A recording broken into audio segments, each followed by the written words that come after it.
dans nos sociétés, on a quand même, on est assailli d'images crues, dures, avec des réalités absolument matérielles. Et je pense qu'on peut aussi de temps en temps parler de ces mêmes choses d'une autre manière, quoi. Bonjour Bastien Lallemand. Bonjour. Merci d'être avec nous pour cette émission #Studio 3. Alors ça fait 17 ans que vous avez commencé une carrière en solo, avec votre voix chaude, vos textes assez poétiques. Et j'ai entendu qu'on vous avait surnommé le Bob Dylan bourguignon. Est-ce que c'est une appellation qui vous fait plaisir ? Ah oui, j'ai vu ça dans un article. Oui, ça me fait plaisir. Oui, je trouve ça cocasse, plus que vrai. Mais je veux bien prendre ça. Parce qu'il y a depuis quelques albums quelque chose d'un peu folk qui remonte dans mes chansons, qui est de plus en plus apparent.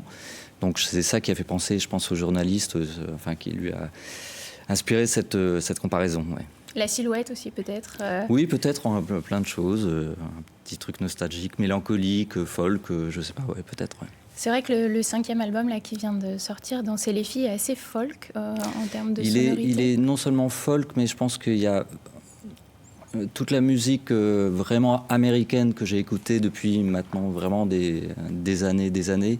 Là, elle est le plus présente par rapport à d'autres albums. C'est-à-dire qu'on est vraiment, c'est comme si on avait traversé la mer.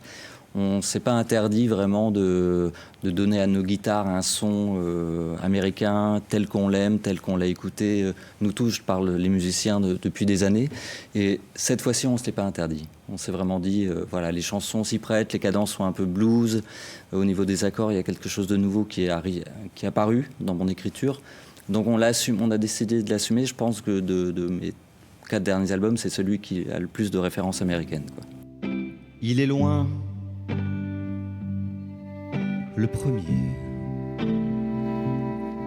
jour, il est loin, et pourtant, aujourd'hui,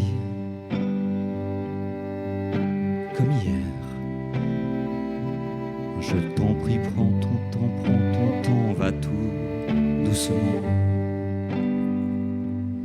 Ralentissons le pas, ne brusquons rien. Écoute mon cœur qui bat, j'entends le tien. Et ce tempo me va.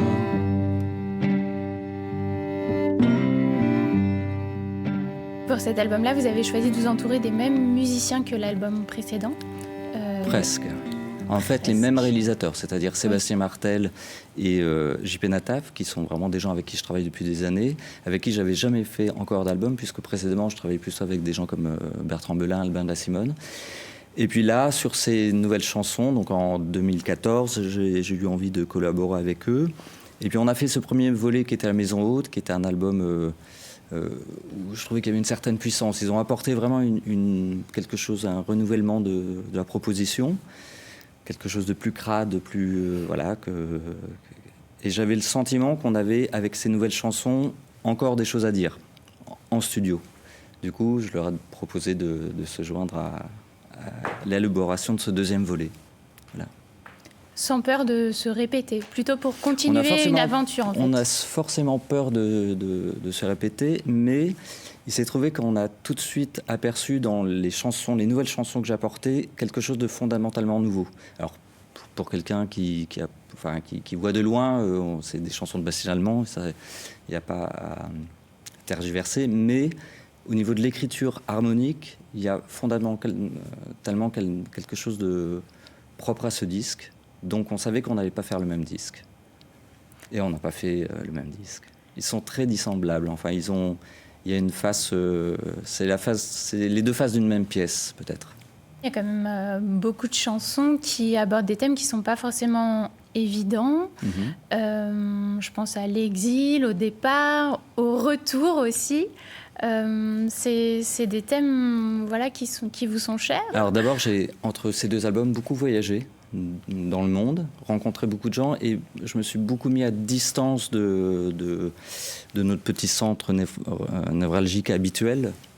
Je suis parti notamment juste après les attentats de Paris. Il s'est trouvé que je partais à Tahiti. Donc c'était un décalage assez énorme de voir de loin cette espèce d'horreur qui nous arrivait à tous. Ce faisant, je me suis aperçu que j'avais plus envie de parler du monde que de moi-même, comme je l'avais fait précédemment, un album que La Maison Haute, je parle vraiment de choses très très intimes. Et je crois que là, j'avais résolu un certain nombre de problèmes. Et tout d'un coup, le monde m'apparaissait autour de moi et j'arrivais, je crois que je parvenais où j'avais envie d'en parler.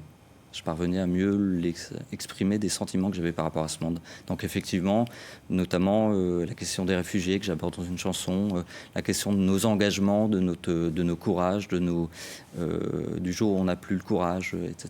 Donc des questions par rapport au... Voilà. On est où dans le monde ? Danser les filles parle d'un soldat qui revient, on va dire, diminué et qui ne fera plus danser les filles. Elle est née comment, cette chanson ? Au départ, elle est née sur l'écriture d'un spectacle autour d'un livre qui s'appelle toujours Un loup pour l'homme de Brigitte Giraud, qui est un livre sur la guerre d'Algérie et dans lequel elle parle un infirmier qui voit la guerre à travers les corps qui lui reviennent du front, les corps amochés de jeunes hommes. Donc, j'ai pas voulu vraiment travailler une chanson sur la guerre d'Algérie, mais parler de ces hommes qu'on allait envoyer se faire découper en morceaux, soit physiquement, soit psychologiquement, pour des guerres auxquelles ils n'avaient rien à faire, pour lesquelles, voilà. Et c'est un thème universel, je trouve, cette espèce d'horreur comme ça, universelle. Donc ça donne Danser les filles. C'est à peine quand ils t'ont vu, me disent s'ils t'ont reconnu, que ton ombre marchait devant, mi-homme, mi-revenant, ne fera plus danser les filles, ne fera plus danser les filles. Vous laissez justement, c'est assez significatif sur ce texte, mais en général une part de mystère autour de l'écriture. Alors parfois il n'y a pas de contexte, comme sur Danser les filles, ou parfois on a un indice seulement à la fin de la chanson. Dans votre écriture, c'est quelque chose auquel vous tenez, auquel vous faites attention pour laisser une part d'interprétation, ou c'est naturel finalement ?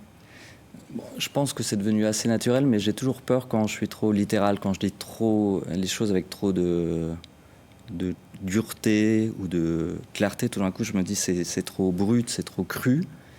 Et j'ai toujours besoin de passer par un leitmotiv, une image, comme c'est le cas dans cette chanson.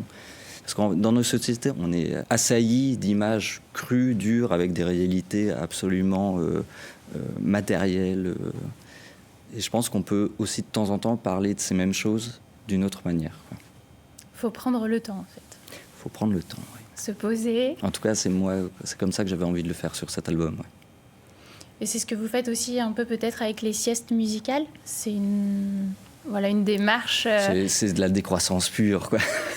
Oui, c'est produire de la musique dans une idée... Oui, je dis décroissance, c'est pas tout à fait complètement une blague. C'est-à-dire qu'on s'arrête, on casse un peu le fonctionnement habituel d'un show avec toute la technique, voilà. On enlève tout le micro et on joue comme si on était à la maison, près de gens, le plus simplement possible. C'est revenir à un appareil de production très simple.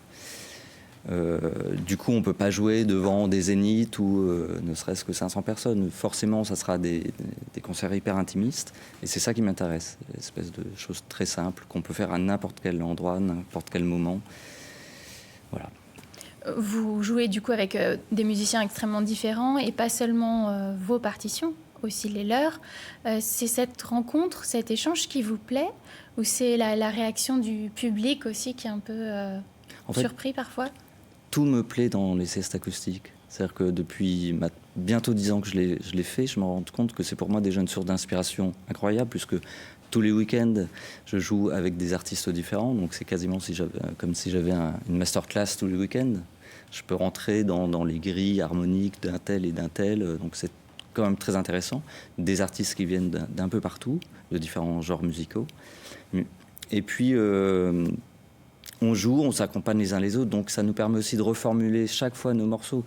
Bien sûr, quand on fait un studio, on fait du studio, on sort un album, on fait un arrangement, et la chanson est figée. Justement, les siestes acoustiques nous permettent de renouveler constamment les chansons, de faire de ces siestes des laboratoires. Et puis effectivement, le rapport avec le public. Je veux dire, à partir du moment où tu fais pendant 10 ans des concerts où les gens sortent avec une espèce de sérénité, viennent te le dire et tout s'est bien passé, que voilà, il n'y a jamais eu aucune réclamation, ben, c'est très plaisant. Ouais. Mais vous vous attendiez à ce que ce soit un tel succès finalement ? Pas du tout. Pas du tout. En fait, au début, ça devait durer 1 mois et ça a duré, ça fait 10 ans que ça dure. Et alors l'album, là, vous allez le défendre en concert ? Alors je vais le défendre dans différents concerts, différentes formules. Donc on l'a joué avec le groupe vraiment qui a enregistré l'album. En même temps, c'est des musiciens qui sont très occupés dans leur propre travail, puisque JP travaille avec les Innocents, Babix il est sur ses projets à lui.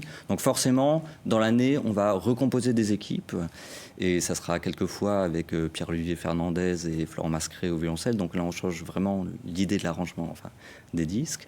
Voilà, donc en fait, une chanson, c'est une chanson. On peut la faire de 1000 manières. Le tout, c'est qu'elle soit là au moment où il faut, quoi. Et qu'elle vive. Et qu'elle vive, et qu'elle respire, et qu'elle inspire, et qu'elle raconte quand même quelque chose aux personnes qui l'écoutent, quoi. Merci beaucoup. Merci.